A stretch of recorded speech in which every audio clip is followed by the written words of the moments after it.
El siguiente proyecto es un espacio que llamamos Book Club o Club de Lectura, un espacio donde vamos a estar escogiendo distintos libros. El libro que vamos a estar leyendo para esta serie es el de La Guerra del Arte por Steven Pressfield, que trata sobre romper las barreras y ganar las batallas creativas internas. Este es el episodio número 2 de nuestro Book Club. Estamos ahorita con el libro La Guerra del Arte por Steven Pressfield. Nos habíamos quedado íbamos a enlistar los síntomas de la resistencia. Creo que, empezamos. Resistencia y postergación. Dejar para más tarde. Es la manifestación más común de la resistencia porque es la más fácil de justificar. No nos decimos a nosotros mismos, nunca voy a escribir mi sinfonía. En vez de eso decimos, voy a escribir mi sinfonía, pero la empiezo mañana. En otras palabras, procrastinación. Sigo. Resistencia y postergación, parte 2. Ok. El aspecto más dañino de postergar nuestras acciones es que puede convertirse en hábito. Nosotros no solo postergamos nuestra vida hoy, lo hacemos hasta nuestro lecho de muerte. Nunca lo olvides. En este preciso momento podemos cambiar nuestras vidas. Nunca ha habido un momento, ni lo habrá, en el que no tengamos el poder de cambiar nuestro destino. En este preciso instante podemos hacer perder a la resistencia. En este preciso segundo podemos sentarnos a hacer nuestro trabajo. En lo personal, ¿saben qué me cuesta a mí entender de eso? Que aunque sé la teoría que es un día a la vez y sé que es dar un paso, algo que me puede frenar también es pensar, cuando voy a dar esos pasos, pensar en la grandeza del final o en la meta final y no sé por qué eso me detiene.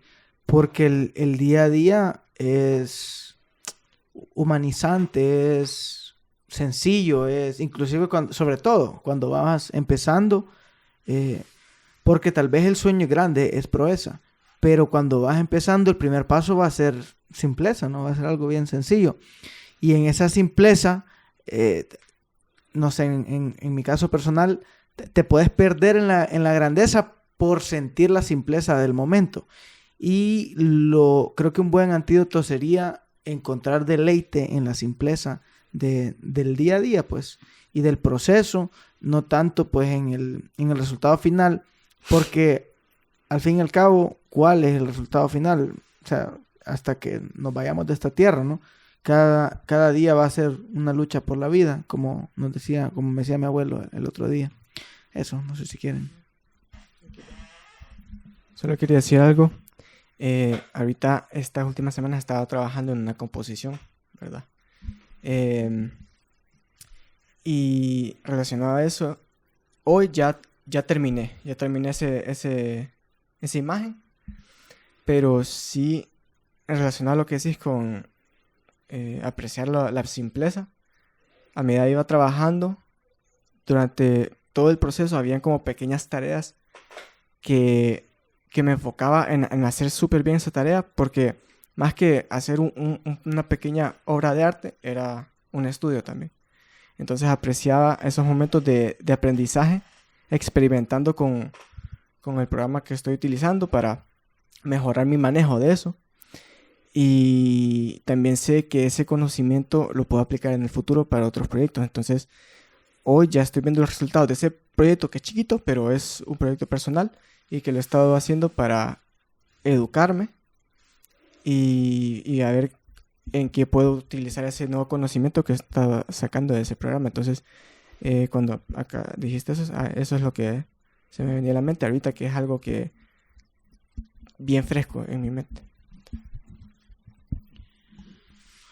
Porque nos ponemos a pensar o inclusive vemos a personas que tal vez admiramos dentro sea cual sea el área, el rubro que nosotros aspiramos a desarrollarnos o la industria o lo que sea.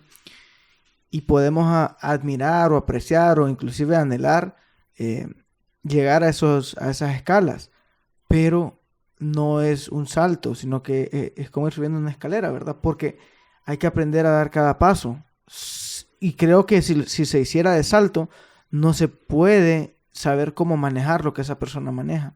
No se va a poder manejar lo que sea tu sueño. Es como cuando se aprende a manejar, valga la redundancia. No vas a poder saber lo que es correr en un carro, no digo que sea algo bueno, si no sabes primero cómo hacer los cambios, si no sabes primero cómo timonear, y si ves a alguien corriendo a máxima en un carro de lujo, de ensueño, Fórmula 1, lo que sea, y quisieras ir a esas velocidades o quisieras mostrar las mismas destrezas, si no has aprendido a manejar un carro simple como tal, no vas a poder manejar la presión que esa persona lleva, no vas a tener la destreza. Y eso me pasa a mí, que me frena muchas veces, que puedo estar, como les menciono, no disfrutando la simpleza o la sencillez, o es simple y sencillamente un paso inicial a lo que yo estoy visualizando. Pero tal vez tenemos que puede ser, no sé, lo vamos a leer más adelante, un síntoma de resistencia. Tenemos esta impresión de gratificación momentánea, instantánea. Sé que han escuchado ese término muchas veces, y eso nos mata, porque tenemos que estar viviendo el momento, y para llegar a lo que sea que querramos llegar va a ser un proceso progresivo. Cada paso va a tener que ser disfrutado, no estar dando un paso pensando en el último paso, porque como les digo, ¿cuál es ese último paso? La verdad que no hay un último paso como tal. Bueno, la resistencia y el sexo. Hay veces en que la resistencia toma forma del sexo o una obsesiva preocupación con el mismo. ¿Por qué el sexo? Porque el sexo proporciona una gratificación poderosa e inmediata. Cuando alguien se acuesta con nosotros, nos sentimos validados y aprobados, incluso amados. La resistencia verdaderamente disfruta con ello. Sabe que nos ha engañado con una barata distracción, impidiéndonos realizar nuestro trabajo.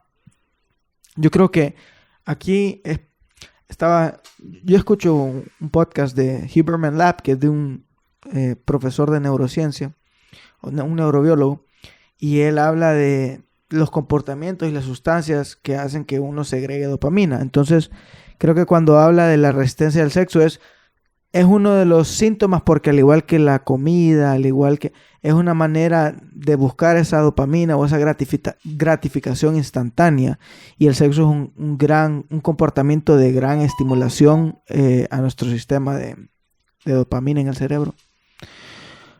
Desde luego que no todo el sexo es una manifestación de la resistencia. En mi experiencia, puedes saberlo en función de cómo. Desde luego que no todo el sexo es una manifestación de la resistencia. En mi experiencia, puedes saberlo en función de cómo de vacío te sientes después. Cuanto más vacío te sientas, mayor certeza puedes tener de que tu motivación no era amor o incluso lujuria, sino resistencia. No es necesario decir este mismo principio se aplica para las drogas.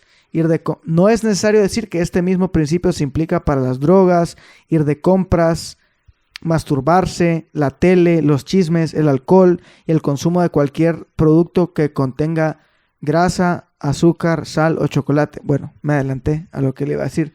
Correcto, es lo que les menciono.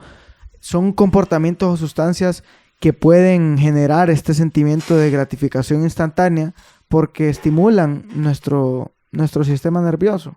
Hace que segreguemos dopamina, pero todo lo que sube tiene que bajar. Y así como nuestros niveles de dopamina suben en el momento y se siente la euforia, después bajan y seguimos en lo mismo y sin el progreso que pudimos haber obtenido. Y eso es lo que hablaba este profesor, este neurobiólogo, no sé cómo llamarlo, de si empezamos a encontrar ese deleite o esa fuente de dopamina, de motivación, de lo que sea, en el progreso, que es tan fácil decirlo, pero yo sé que es mucho más difícil hacerlo. En cierto sentido, vamos a sentir lo mismo que cuando comemos azúcar, que cuando comemos chocolate, cuando tenemos sexo, lo que sea que nos segrega dopamina. Sin embargo, va a haber progreso de por medio y nos vamos a sentir autorrealizados, porque aparte del buen sentimiento, ¿de dónde viene el buen sentimiento? Vino del trabajo que tenía que hacerse y el resultado fue el progreso. Entonces, cuando se nos baje esa dopamina, vamos a haber avanzado también. Entonces creo que es un sentimiento de mayor plenitud, pero es más difícil. Es más difícil por esta misma batalla con la resistencia. Es mucho más fácil dejar sucumbir a la ansiedad, resistencia, como lo queramos llamar, y pues empezar a, qué sé yo, a comer desaforadamente, como dice él, a buscar ese alivio en el sexo o en cualquier otro comportamiento o sustancia. ¿Continúo yo? Sí. La resistencia y los problemas. Nos metemos en problemas porque es una forma barata de recibir atención. Los problemas son una forma falsa de fama. Es más fácil ser sorprendido en la cama con la esposa de tu jefe que terminar tu tesis acerca de física cuántica. Mala salud es un sinónimo de problemas, como lo es el alcoholismo, la adicción a las drogas, ser propenso a los accidentes e incluso aquellos gestos aparentemente insignificantes como son los celos. Cualquier cosa que atraiga atención a nosotros mismos a través de métodos artificiales es una manifestación de la resistencia. La crueldad hacia otros es otra forma de resistencia, así como lo es soportar crueldad por parte de otros. Un artista trabajador no tolerará problemas en su vida porque sabe que los problemas le impiden dedicarse a su trabajo. Un artista trabajador elimina de su vida todas las causas de problemas. Un artista trabajador atrapa toda esa necesidad de problema y la transforma en trabajo.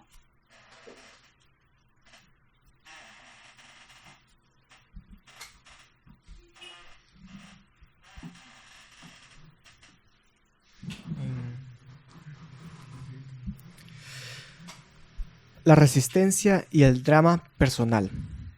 Crear telenovelas. Ahí quiero hacer una pausa porque a mí me ha pasado, creo que nos ha pasado. Y eso es feo. Es que todo es feo. Sumergirte o refugiarte en comida o en sustancias o en comportamientos como procrastinación es feo.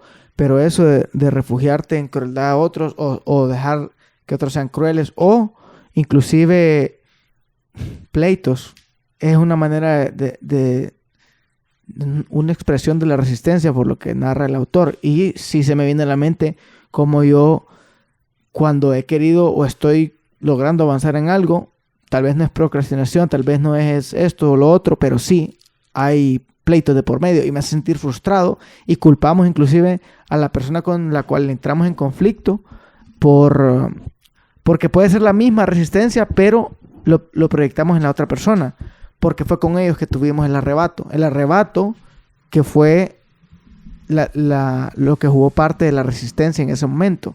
Y como esa persona tuvo parte en esa manifestación de la resistencia, nos genera una frustración hacia esa persona. Cuando es refugiarse en comida, en lo personal me frustro conmigo mismo. Cuando es en un pleito, ahora estoy leyendo pues que es una manifestación distinta de la resistencia, una manera de buscar otro tipo de atención, pero como hay un tercero involucrado, también esa persona se vuelve parte de esa resistencia, ya sea que esa persona fue usada por la resistencia o que tu propia resistencia se fue encima de esa persona en vez de irse encima de tu trabajo. Y por eso menciona los celos, pero cualquier tipo de riña, creo yo, que nos impide y que caemos como en esa nocividad y eso tóxico de estar buscando atención o estar buscando pleito o estar buscando cualquier tipo de distracción que aparentemente en el momento no lo vemos como distracción, pero es una distracción por no dedicar toda esa energía y ese tiempo en trabajar en lo que tenemos que trabajar y no estar desgastado, porque es lo peor, que nos quita el tiempo y nos desgasta. Entonces, aunque gasté esas 3 horas, no son esas 3 horas, son esas 3 horas y lo que me va a tomar recobrar esas energías, esa estabilidad mental después otra vez.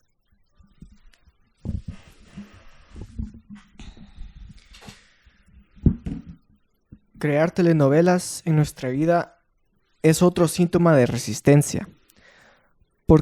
¿Por qué poner años de trabajo diseñando una nueva interfase de software cuando podemos recibir la misma cantidad de atención trayendo a la casa a un novio recién salido de la cárcel? A veces familias enteras participan inconscientemente en esta cultura de drama. Los niños llenan el depósito, los adultos toman el volante y la nave va de un dramático episodio al siguiente. La tripulación sabe cómo mantener el ritmo. Si el nivel de drama disminuye por debajo de cierto nivel, alguien se encarga de elevarlo de nuevo.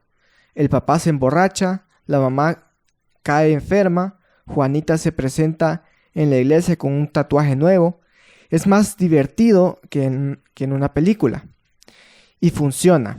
Al final del día, nadie hizo nada productivo. A veces pienso en la resistencia como en el gemelo maldito de Santa Claus, que va de casa en casa haciéndose cargo de todos. Cuando llega a una casa que vive en pleno drama, sus mejillas se enrojecen y sonríe de felicidad sabiendo que nadie en esa casa hará nada productivo. Cualquier parecido a la realidad Es pura mera coincidencia. No sé, yo creo que nos habló a todos eso. Sí. Y nos hizo sentir identificados. Y no sé cuántos se puedan sentir igualmente identificados. No quiero señalar solo tal vez a mi casa o a mi familia, pero eso pasa. Y inclusive yo soy consciente en el momento o tiempo, un poquito de tiempo después, reciente, ¿qué ondas? ¿Por qué? Y yo he escuchado a otras personas hablar de lo mismo, que son conscientes de ese drama. Yo me siento estable, pero después la otra persona se desestabiliza y yo lo quiero estabilizar y yo me termino desestabilizando y esa persona por buscarme estabilizarme a mí tal vez se desestabilizó y ya después yo me estabilicé para estabilizarla y es un ciclo. Pero ahora que lo identificamos, lo importante es tomar acción sobre ello. Y yo te lo mencionaba hoy que Huir. sí, pero hoy que se dio una situación y yo ya me quería meter en mi funk, lo traté de cortar y sentí tu actitud de tratar de cortarlo también. ¿Qué pasa? Que a veces, ya sea que uno lo quiere cortar, el otro va detrás y lo quiere seguir, o puede ser viceversa. En otra ocasión, el que la quiso cortar anteriormente la quiere seguir y el que la quiso seguir anteriormente la quiere cortar. Pero eso, o sea, entender que es una manifestación y entre más este autor describe esa fuerza, yo que soy creyente en la Biblia, en Jesucristo, eso es lo que profeso, cada vez más ese término lo identifico más con esa fuerza llamada Satanás, con el enemigo, con el adversario, que quiere suprimir nuestro llamado, nuestro propósito, nuestro genio, nuestro talento, nuestro mensaje, nuestro arte, como lo queramos llamar, ¿verdad? Pero cada vez que lo describe más y más, se me viene esa fuerza a la mente, esa fuerza maligna. Y aferrarse pues a la benigna, a la fuerza que nos inspira, que en mi caso es Dios. Ok. ¿Voy yo? Sí. La resistencia y la automedicación. ¿Consumes regularmente sustancias legales o ilegales cuyo propósito es aliviar la depresión, la ansiedad o similares? Te voy a contar la siguiente historia.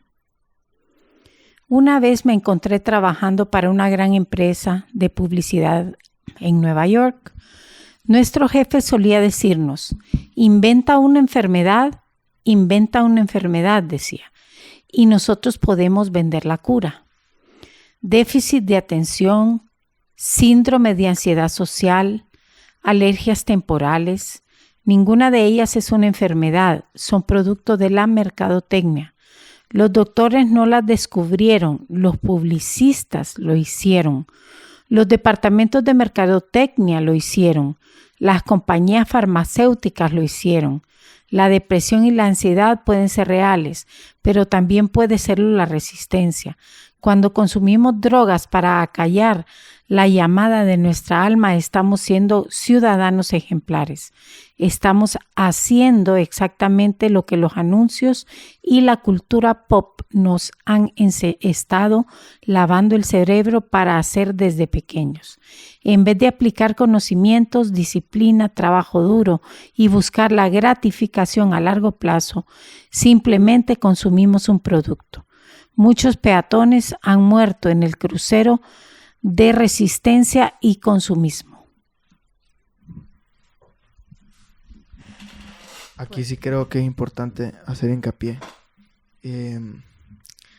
Porque es difícil, es un tema difícil. Y vuelvo y repito, estamos leyendo un libro, no es de nuestra autoría, no es de mi autoría, pero quiero tener la mente abierta. No quiero decir que estoy 100% de acuerdo, ni decir que esta es la verdad absoluta. Para los que escuchan, estamos leyendo de un libro escrito pues, por autoría ajena, pero sí quiero estar abierto a la postura de este autor, por eso abrí las puertas a leer su libro, ¿no? Y la hipótesis que él plantea aquí, Sí. No sé si está bien dicho, pero, o la teoría que él expone en este caso, es que, y qué fuerte entonces es esta lucha con la resistencia, porque es lo que hace que se manifieste o se proyecte en otras personas como adicciones, ansiedades, depresiones, y para quienes atraviesan eso saben que es algo bien real y bien fuerte, y puede ser producto de ser víctimas o de sucumbir ante esta fuerza que el autor menciona como la resistencia. Lo cual lo hace todavía una fuerza más real, porque todas estos fenómenos pues son muy reales para la persona que los vive. Y él expone que por encima de cualquier automedicación, ¿por qué no aplicar conocimiento, disciplina, trabajo duro, buscar la gratificación a largo plazo? Creo que eso hace referencia a que pues, un medicamento en el momento te hace sentir o te estabiliza. Y por eso dice, ya sea legal o ilegal, simplemente consumismo de producto. Muchos peatones han muerto en el crucero de la resistencia. Y cuando él expone esto, miren, en lo personal, me voy a abrir con ustedes, eso es algo que me mata a mí a veces. Cuando estoy con crisis o lo que sea, que esa voz está en mi cabeza. Lo que tenés es cobardía y sabes que la solución tal vez a esto es el trabajo. Y una manifestación que me da es, inclusive puede ser, se vería como pereza o haraganería, pero es simplemente tal vez miedo, y no puedo explicarlo, a solo put in the work, como dicen, a poner el trabajo. Y el trabajo tal vez, como ahorita en desarrollar este episodio, te hace sentir bien en el momento. Pero el hecho de pensar en el miedo al fracaso, la desilusión, sea lo que sea. Y muchas veces cuando podemos caer en estos episodios de ansiedad, de crisis nerviosa, depresión, lo que sea, como sea que se manifieste, en mi caso ese es el problema, que también en mi mente está ese pensamiento. Existe la posibilidad que la solución a este sentimiento sea simple y sencillamente disciplinarse. ¿Será que hay algo adentro tuyo muriendo por salir y no tenés los cojones porque ves a tu alrededor y no sabes planificar, no sabes, y te aterra lo que sea que tenés adentro que se llega a dar a realizar porque implica consistencia? Imaginemos que nuestros sueños se cumplen, que logramos hacerlos en 1 o 2 años, ¿ok? Y el resto del tiempo, una cosa es adquisición y otra es mantenimiento. Y para el mantenimiento hay que seguirle dando la consistencia. Y yo lo estoy hablando a pura teoría, no es práctica que haya conquistado, de la cual me sienta un ejemplo en los momentos. Sin embargo, si les digo, esto me mata todavía más, que aparte de sea que sea como me estoy sintiendo, en mi mente también está, vos sabés que pueda existir la posibilidad de que este sentimiento sea curado con disciplina, con trabajo duro, con consistencia, con búsqueda de conocimiento. Y como no te sentís, como estás ensimismado tal vez en que te sentís mal o en tantas cosas y no te sentís, ¿cómo lo puedo decir? No te sentís apto, no sentís las ganas y ese es el rollo con la disciplina y la consistencia, cuando no sentís las ganas. Pero a veces es tan fuerte, o sea, es simplemente que te sentís mal. Te sentís mal, no te sentís capaz y pensás o pienso en el momento, bueno, el antídoto está en poner el trabajo, put in the work, poner la consistencia. Pero tengo que poner el trabajo así como me estoy sintiendo. Y yo creo que por eso la grandeza tiene un precio bien elevado y bueno, solo Dios sabe quiénes la alcanzarán. La resistencia y la victimización. Voy yo, ¿verdad? Ujú. Creo que así se escucha mejor. Porque he estado queriendo ver porque tu audio se escucha mejor, el mío no. Pero aquí ya. Pero aquí pero lo he tenido bien puesto. Okay. La resistencia y la victimización. Los médicos Estiman. Sí, perdón. La resistencia y la victimización. Los médicos estiman que entre un 70 y 80% de su negocio está relacionado con factores independientes de la salud. La gente no está enferma, la gente exagera. A veces la parte más difícil de tu trabajo como doctor es no reírte de tus pacientes. Como alguna vez dijo Jerry Seinfeld acerca de sus 20 años de soltería, mucho tiempo de fingir estar fascinado. Fue mucho tiempo de fingir estar fascinado. A ver, lo voy a volver a leer. Como alguna vez dijo Jerry Seinfeld acerca de sus 20 años de soltería, fue mucho tiempo de fingir estar fascinado. La adquisición de una enfermedad le da significado a tu existencia. Una enfermedad, una cruz que cargar. Algunas personas van de enfermedad a enfermedad.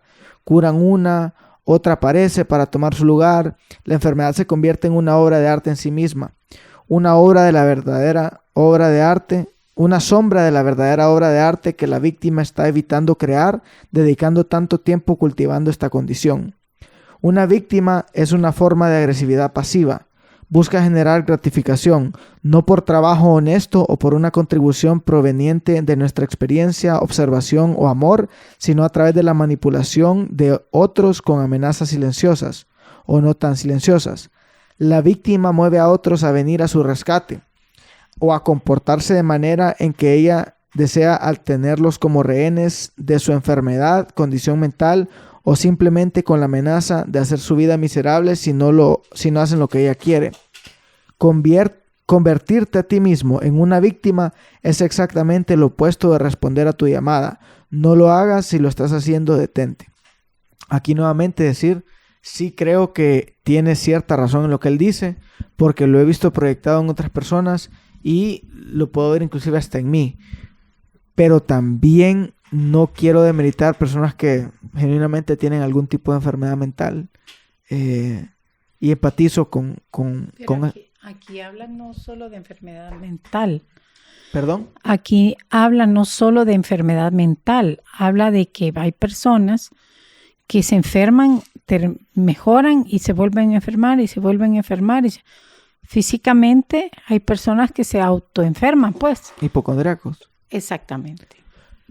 Por eso te digo, sí, ese es el primer punto que hago, que sí creo que tiene cierta razón, pero no quiero ser tan radical en esa postura y demeritar o ser apático con la persona que genuinamente tiene una enfermedad mental y la tiene difícil, pues eso es lo que quiero. Quiero quedar como en un punto medio, escuchar lo que dice el autor, que creo que tiene mucha razón, y escucharlo llama al crecimiento. Pero sí hay personas que creo que tienen una condición neuronal, otras que tienen alguna predisposición congénita, ¿verdad? Genética, no sé. Pero bueno, caer en un punto medio. También quería agregar que así como lo menciona, lo hace pensar como que es algo muy como de cada quien, su mente tiene poder sobre uno mismo, y es por eso que tal vez mismo miedo, nervio de avanzar en algo productivo los hace enfocarse en malestares y después los exageran y de cierta manera eso contribuye a que se enfoque más en cómo se sienten cuando tal vez no es algo muy grave. Por ejemplo, me ha pasado muchas veces que estoy en medio de un trabajo, ¿verdad? Ya sea para la universidad o lo que sea, y físicamente me ha empezado a sentir mal, como cuando te empezás a sentir que te va a pegar una fiebre. Siempre me da como una sensación en la piel, que me siento un poco más con frío y me toco la piel y siento escalofríos. Entonces ahí empiezo a sentir que me viene una calentura. No me siento mal en el momento, pero yo sé que me voy a poner peor. Pero ese mismo como estoy en ese proceso de trabajo, casi que me pongo a trabajar para ignorar ese sentimiento de que me voy empezando a sentir mal. Y muchas veces, no sé qué tan bueno sea, pero el como ignorar de cierta manera que me estoy enfermando, me enfoco más en lo que estoy haciendo y eventualmente empiezo a sentir que sube la calentura. No me dio tiempo. Mientras que en otros momentos siento que me viene la calentura y me tiro en la cama porque estoy súper cansado y no me puedo ni levantar. Entonces siento que depende de la mentalidad también de uno. En ciertos casos, no en todos, ¿verdad? Porque como decís, hay gente que realmente tiene casos en su salud que son graves. Pero muchas veces, creo que la gran mayoría de las personas pueden como ayudarse a sí mismos mentalmente a no dejarse afectar por los problemas que pueden estar sintiendo, como una simple fiebre. Siento que el enfocarme en lo que estoy haciendo y no darle mucha mente a cómo me estoy sintiendo me ayudó a que no fuera más grave. Como quitarle o darle poder a las circunstancias con tu mente, el poder de la mente, ¿verdad? Y sí, no sé si han visto en mi caso que yo cuando siento que algo se necesita hacer, me pega esa ansiedad de empezar a decirlo, tenemos que hacer tal cosa. Y tal vez, me he sentido mucho mejor cuando solo la hago. En el momento te puedes sentir hasta soberbio. Y ese es el problema, que yo como soy overthinker o sobrepienso todo, ya después digo, ¿será que fui soberbio? Pero solo voy y como toro hago. Cuando hago me siento tranquilo y veo que la gente sigue. Pero cuando lo digo, creo que es la misma resistencia en todos. Porque puede ser algo que en nuestro interior todos estamos de acuerdo con eso.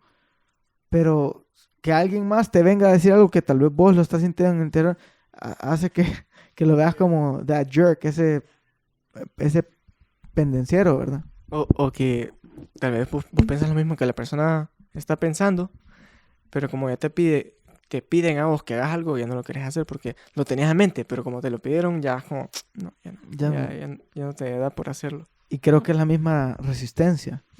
Pero volviendo a ese ejemplo, entonces cuando digo y siento resistencia, porque tal vez la gente no se mueve, pero a la vez yo tampoco me estoy moviendo, solo estoy diciendo, yo solo es como que lo estoy expresando o vociferando, pero al final ninguno se mueve.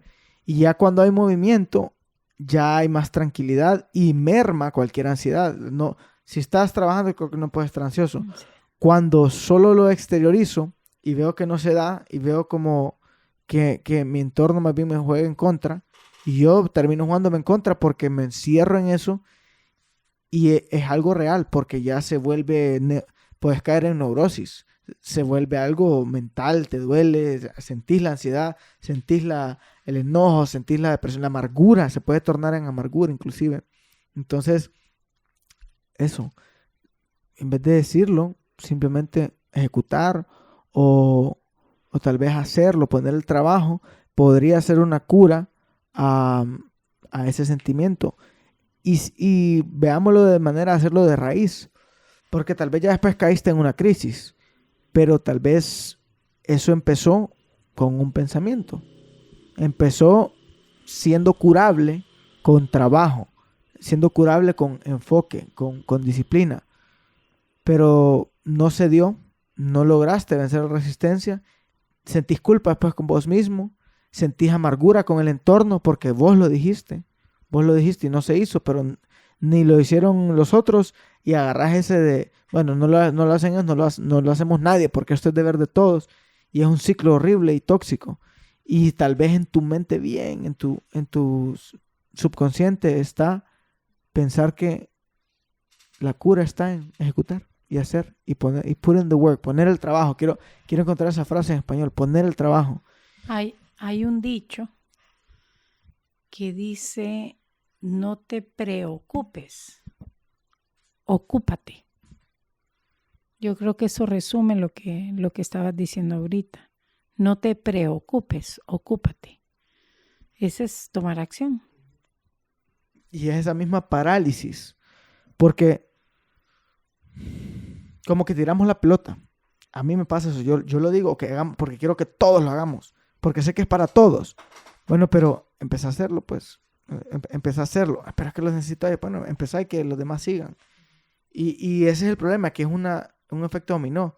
Primero es el sentir negligencia por el entorno, pero porque está la resistencia en ti y en las otras personas. Y después se torna en otro síntoma de la resistencia, que es la riña y el conflicto, porque empieza a haber pleito. Y no solo es que no se hizo lo que se tenía que hacer, es que se hizo lo contrario. Vino el drama encima. Entonces es un doble negativo, siento yo. Es como liderar con el ejemplo, en vez de decir hacer y que te sigan. O inquietar y Ajá. vamos Sí, juntos. también. Ok. La resistencia y la elección de una pareja. Muchas veces, si no estamos conscientes de nuestra propia resistencia, escogeremos una pareja que ha vencido o está en proceso de vencer su propia resistencia. No sé por qué. Quizá es más fácil conferirle a nuestra pareja el poder que nosotros mismos poseemos, pero nos asusta ejercer. Quizá es menos intimidante creer que nuestra persona amada es más digna de vivir la vida que desea que nosotros mismos. O quizá estamos esperando usar a nuestra pareja como modelo.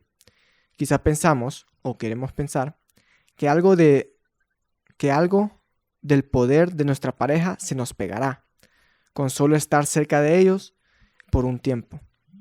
Así es como la resistencia desfigura el amor. La poción que crea es rica, colorida. Tennessee Williams no sería capaz de utilizarla toda otra vez. La poción que crea es rica y colorida. Tennessee Williams no sería capaz de utilizarla toda en una trilogía, pero ¿es amor? Si somos aquel que se cuelga de la pareja, no deberíamos de enfrentarnos cara a cara a nuestra propia inhabilidad de perseguir nuestra vida no vivida, en vez de querer colgarnos del éxito de alguien más. Y si somos aquel que carga al otro, no deberíamos bajarnos del pedestal en que nos puso nuestra persona amada y en vez de eso fomentarlos a que hagan brillar su propia luz.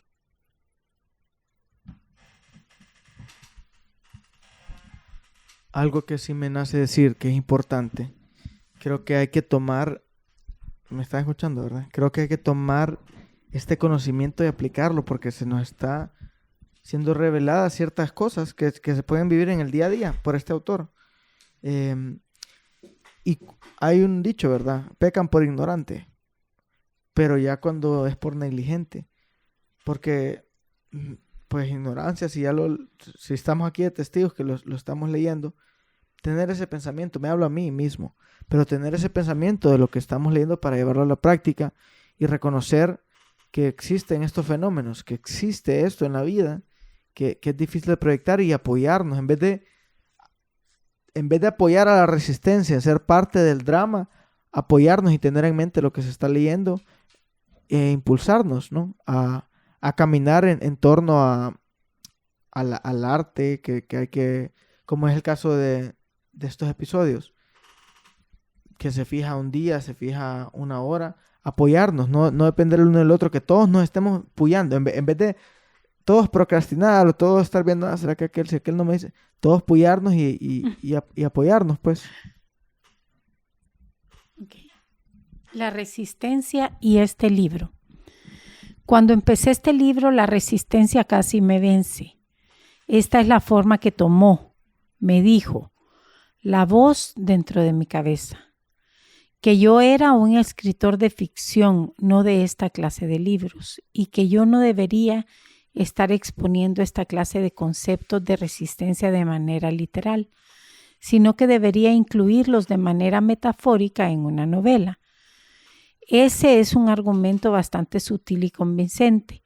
La justificación que me presentó la resistencia fue que debería escribir, digamos, una historia acerca de una guerra en la que los principios de la resistencia fueran expresados como el miedo que el guerrero siente.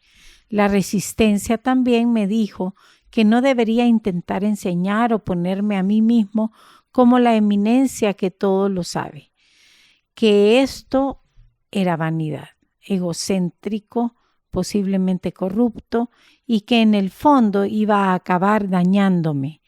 Esto me asustó. Parecía tener mucho sentido. Lo que acabó convenciéndome de proseguir con mi libro fue que simplemente estaba siendo muy feliz al no continuarlo. Estaba empezando a mostrar síntomas. En el momento en que me senté y empecé de nuevo, comencé a sentirme mejor. Yo les he dicho cuáles son mis dobles pensamientos cuando quiero ejecutar algo. Que en mi caso, pues, soy sumamente imperfecto y yo sé que he cometido graves errores y los sigo cometiendo y puedo cometer peores en el futuro. Pero está cuando busco aferrarme a estar apegado a la palabra de Dios, está ese temor reverente a Dios y muchas veces cuido bastante no seguir mi ego, no seguir mi orgullo, y ese es un pensamiento bien fuerte que sale a mi mente. No sé, como les digo, no sé si como excusa o simple y sencillamente como impedimento para no ejecutar ciertas cosas. ¿Será que esto viene de mi ego? ¿Será que esto...? Y se los he dicho varias veces, ¿verdad? Que no sé si esto viene de mí. Y tal vez estoy teniendo una lucha bien fuerte con esa pinche resistencia que menciona este libro. Y yo lo sé, y yo por eso quería leer este libro, porque cuando oí el overview del libro, yo sabía que era más o menos lo que yo sentía, porque son pensamientos fuertes porque uno de los pensamientos que tengo es, me he llegado a plantear la idea o a pensar que Dios es un Dios que quiere que tengamos vida en plenitud, en abundancia, y que conquistemos y que tengamos fe. También estamos llamados a negarnos a nosotros mismos, ¿verdad? Pero Dios al fin y al cabo quiere que sometamos la tierra, que tengamos de la mano de Él una vida fructífera. Y muchas veces siento esta otra voz que me señala a mi ego, que me señala a mi vanidad y me dice todas estas cosas. Esto viene del orgullo, y me frena y tal. Puede ser, como les digo, estoy hablando de una aventura de pensamiento en la cual los estoy llevando, que tengo, no que haya descifrado, que haya llegado al destino, ni que haya descifrado el camino, ni que tenga certeza. Les digo, en esta aventura de pensamiento, ¿dónde me encuentro? Todo lo que pasa por mi cabeza. Que por una parte, no quiero dejarme guiar por el orgullo, pero por otra yo digo, ¿será que si recordamos el pasaje de Jesucristo en el desierto, Satanás utilizó la misma palabra de Dios para tentar a Jesucristo, para frenarlo de su llamado? O sea, por eso es el engañador. Si fuera muy evidente, no sería difícil ser engañado. Perdón, no sería fácil ser engañados por él. Pero es sutil, es insidioso, no es evidente muchas veces. Y por eso es que es difícil, y por eso es que hay un versículo en Santiago, creo que es que dice, resistir al diablo, someteos a Dios. Resistirlo es combatirlo, es despojarte de uno o combatir uno por abrazar al otro, someterte al otro. Y lo dice porque es difícil hacerlo. No sucumbir ante estos pensamientos y tal vez aferrarte a la fe, vivir por fe, no por vista. Y me hace pensar, por lo que menciona el autor aquí, yo he sentido esa voz. Esto es vanidad, egocéntrico, posiblemente corrupto. Y creo que se los he exteriorizado a ustedes. Cómo eso es lo que a veces me frena, que no sé si tengo el respaldo de Dios en esto. Y la verdad que sé las cosas que Dios ha dicho en mi vida, pues muchas veces. Y puede ser inclusive esta misma resistencia, esta misma fuerza que describe el autor.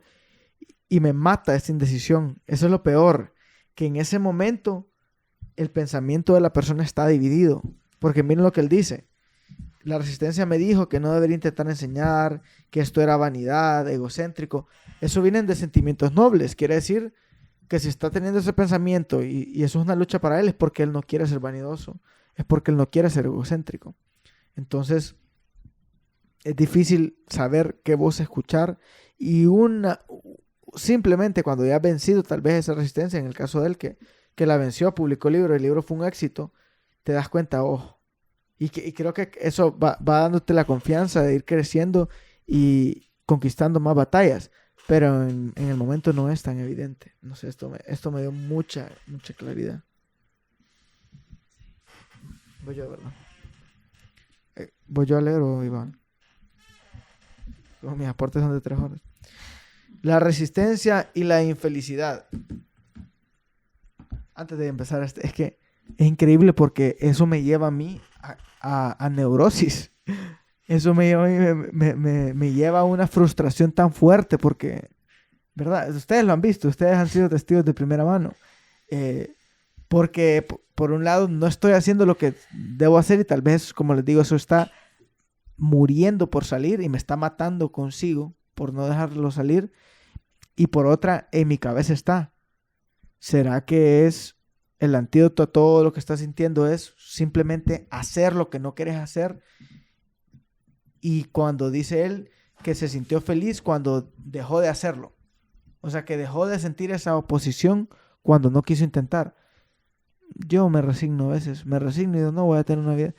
Y como mi entorno, pues vemos vidas ordinarias, que no tienen nada de malo, pero vidas comunes y corrientes, y a veces me pongo a pensar, hay que pelear por ese arte, hay que pelear por ese genio, y van a haber comentarios, y nadie, las personas que nos aman inclusive, no nos van a dar un consejo buscando dañarnos, pero puede ser un consejo que no está basado en lo que es nuestro designio de vida o nuestro propósito, simplemente en base a su experiencia y en base a lo que las personas piensan que es lo mejor para nosotros porque nos ven mal, Entonces, sí es una lucha fuerte. La resistencia y la infelicidad. ¿Cómo se experimenta la resistencia? Primero, como infelicidad. Nos sentimos fatal, amargados. Una tristeza inmensa se apodera de todo. Estamos aburridos, nos sentimos inquietos, no podemos sentir satisfacción, tenemos sentimientos de culpa, pero no podemos identificar la causa. Queremos volver a la cama, queremos pararnos y salir de fiesta, sentimos que no somos amados y que somos incapaces de serlo. Nos sentimos repugnantes, odiamos nuestra vida, nos odiamos a nosotros mismos. Sin alivio, la resistencia crece y se vuelve insoportable. En este punto los vicios empiezan a aparecer. Drogas, adulterios, pasar horas en internet. Además, la resistencia se vuelve cínica. Depresión, agresión, disfuncionalidad, seguido por crímenes reales y autodestrucción. Suena a la vida real, lo sé. No lo es la resistencia. Lo que es interesante es que vivimos en una cultura de consumo que es perfectamente consciente de esta falta de felicidad y ha creado un arsenal de armas para explotarla. Nos vende un producto, una droga, una distracción. John Lennon escribió una vez, y se creen ingeniosos sin clases sociales y libres, pero no son más que jodidos ignorantes, hasta donde puedo ver aquí. Como artistas y profesionales es nuestra obligación llevar a cabo nuestra propia revolución interna, una insurrección privada dentro de nuestro cerebro. En esta revolución nos liberamos de la tiranía de la cultura de consumo. Nosotros derrocamos la programación de anuncios, películas, videojuegos, revistas, televisión y MTV, con la cual hemos sido hipnotizados desde la cuna. Nos desenchufamos de esa red al reconocer que nunca curaremos nuestra inquietud contribuyendo nuestro dinero a la maquinaria de M, que no voy a repetir eso, la maquinaria de M Incorporated. Solo lo haremos cumpliendo con nuestro propósito. Voy a volver a leer eso. Nos desenchufamos de esa red al reconocer que nunca curaremos nuestra inquietud contribuyendo nuestro dinero a la maquinaria de M incorporado, o sea, a una corporación. Solo lo haremos cumpliendo con nuestro propósito. A mí me está dando mucha respuesta a esto.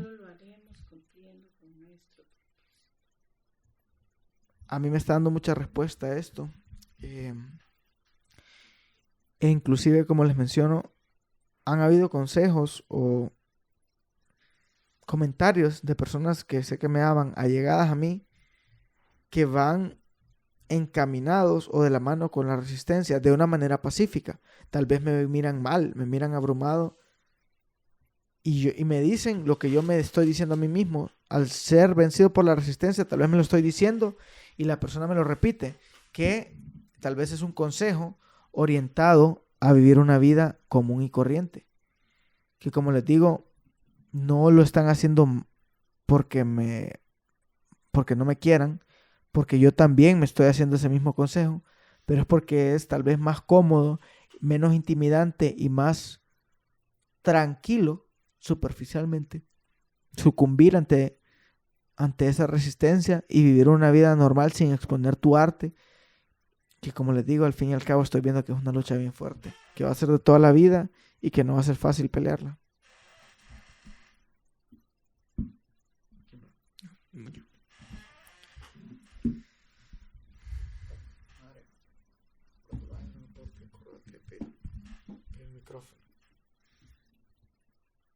No sé si leemos mejor a cada subtítulo, que lo hagamos todo corrido cada quien. Porque el que sigue son como 4 o 5 páginas. Entonces lo leo yo todo corrido. Ok. La resistencia y el fundamentalismo. El artista y el fundamentalista se enfrentan al mismo problema, el misterio de la existencia como individuos. Los dos se hacen la misma pregunta: ¿quién soy yo? ¿Por qué estoy aquí? ¿Cuál es el significado de la vida? En etapas menos avanzadas de la evolución, la humanidad no tenía que preocuparse con estas preguntas. En la etapa de salvajismo, del barbarismo, en la cultura nómada, sociedad medieval, en las tribus y clanes, la posición de uno como individuo estaba determinada por las reglas de la comunidad. Fue hasta el inicio de la era moderna, empezando con los antiguos griegos, con el nacimiento de la libertad y el individuo, que esos asuntos comenzaron a existir. Estas no son preguntas fáciles. ¿Quién soy? ¿Por qué estoy aquí? No son fáciles porque el humano no está diseñado para funcionar como individuo. Estamos diseñados para funcionar en tribus, como parte de un grupo. Nuestras mentes están programadas por millones de años de evolución como cazadores y recolectores. Nosotros sabemos lo que es el clan, sabemos cómo encajar en un grupo. Lo que no sabemos es cómo estar solos. No sabemos cómo ser individuos solitarios y libres. El artista y el fundamentalista provienen de sociedades en diferentes etapas de evolución. El artista es el modelo avanzado. Su cultura posee abundancia, estabilidad, suficientes recursos para permitir el lujo del examen personal. El artista tiene sus bases en la libertad. No le tienen miedo a ella. Es afortunado. Nació en el lugar adecuado. Tiene un núcleo de autoestima, de esperanza en el futuro. Cree en el progreso y en la evolución. Tiene fe en la humanidad, en que la humanidad está avanzando, aunque sea imperfectamente y de manera pausada, hacia un mundo mejor. El fundamentalista no ve el mundo de esta manera. En su mente la humanidad ha caído de un lugar elevado. La verdad no está esperando a ser revelada. Ya lo ha sido. La palabra de Dios ya ha sido dicha y transcrita por sus profetas, ya sea Jesús, Mohammed o Karl Marx. El fundamentalismo es la filosofía del desvalido, del conquistado, del impotente, del expatriado y el desprotegido. Su nacimiento proviene de derrotas políticas y militares, así como el fundamentalismo hebreo surgió durante la opresión de Babilonia.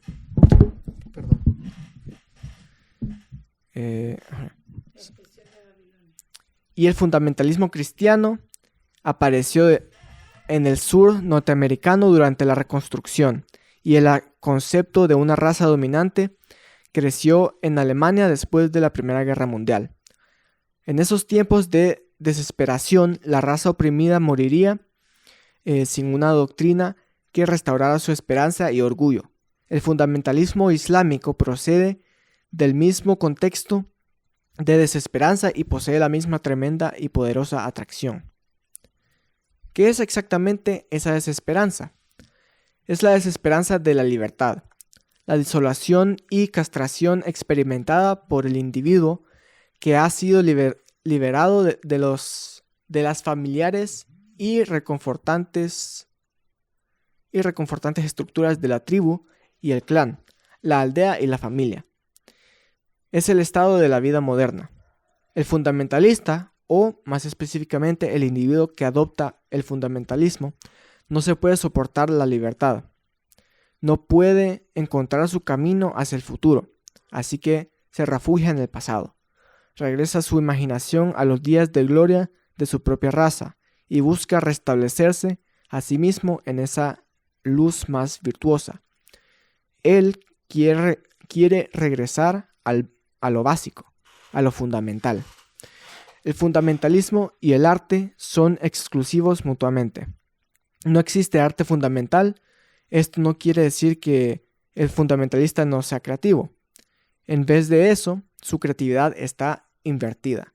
Crea destrucción. Incluso las estructuras que crea, sus escuelas y sus redes de organización se dedican a la aniquilación de sus enemigos y de sí mismo. Pero el fundamentalismo reserva su mayor creatividad para la descripción de Satán, de la imagen de su enemigo, en base a la cual define y da sentido a su propia vida. Como el artista, el fundamentalista experimenta resistencia. La vida como la tentación del pecado. La resistencia es para fundamentalista. La resistencia es para el fundamentalista, la llamada del mal genio, quien busca seducirlo y apartarlo de su bondad. El fundamentalista está consumido por Satán, a quien ama como ama a la muerte. Es coincidencia que los terroristas suicidas de World Trade Center frecuentasen strip clubs durante su entrenamiento, o que piensen que la recompensa por sus actos era un grupo de vírgenes y licencia de hacer con ellas lo que deseen en el más allá. El fundamentalista odia y teme a las mujeres porque las ve como emisarias de Satán, tentadoras al igual que Dalila, quien sentó a Sansón y le arrebató su poder. Para combatir la llamada del pecado, también conocido como resistencia, el fundamentalista se sumerge en acción o en el estudio de los textos sagrados. Se pierde en ellos del mismo modo en que el artista se pierde en el proceso de creación. La diferencia es que mientras uno mira hacia adelante, busca crear un mundo mejor, y el otro mira hacia atrás, esperando regresar a un mundo más puro del cual todos hemos caído. El humanista cree que la humanidad, como conjunto de individuos, ha sido llamada para crear un mundo con Dios. Es por esto que le da tanto valor a la vida humana. En su visión, las cosas progresan, la vida evoluciona. Cada individuo tiene valor, al menos de la manera potencial, para avanzar esta causa. El fundamentalista no puede concebir esto. En su sociedad, la falta de conformidad es no solo un crimen, sino herejía, una transgresión contra Dios mismo. Cuando el fundamentalismo gana, el mundo entra en una era oscura, pero aún así no puedo condenar a quien se ve atraído por esta filosofía cuando considero mi propio viaje interno y las ventajas que he tenido en educación, prosperidad, apoyo familiar, salud y la siempre suerte de haber nacido en América. Y me digo que ha sido por muy poco que he conseguido aprender a vivir como un individuo autónomo. Si de veras le he hecho y a un precio más alto de lo que quisiera. Puede ser que la raza humana no esté lista para la libertad. El aire de la libertad puede sernos demasiado difícil de respirar. Ciertamente no estaría escribiendo este libro acerca de este tema si vivir con libertad fuera sencillo. La paradoja parece ser, como Sócrates lo demostró hace mucho tiempo, que el individuo verdaderamente libre es solo libre en la medida en que se controla a sí mismo, mientras que aquellos que no se saben gobernar están condenados a encontrar quien los gobierne. Bueno, los vemos el próximo episodio. Bueno, ya de paso, les agradeceríamos mucho si se suscriben al canal. Vamos a estar tratando de sacar más episodios, variando los libros. Ahorita estamos con el libro La Guerra del Arte por Steven Pressfield, esperando pues sacar mucho de ello y proveerles mucho también a ustedes. Esperamos que ayude en su crecimiento y desarrollo personal. Pero también la idea es pues ir cambiando de libros, siempre enfocados al conocimiento, al crecimiento y al enriquecimiento de nuestros pensamientos.